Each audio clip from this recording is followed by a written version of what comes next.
I've found that the fastest way to be unsuccessful in real estate investing is by sitting in your computer chair, reading endlessly literature and analyzing deals far too long and never taking any action and never getting out there and meeting people, networking with other investors, formulating a plan, finding deals, walking properties, making offers.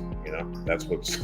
that's what's really gonna move the needle. Getting wrapped up in online conversations about impending market crashes, interest rates, all of that is not gonna find you success. While I'm never gonna say don't be cautious, don't educate yourself, regardless of what's happening in the marketplace, it doesn't substitute the necessity of being out there, putting in the work, being proactive on pivoting and adapting to the market to find the deals and to get the equity and to generate the cash flow.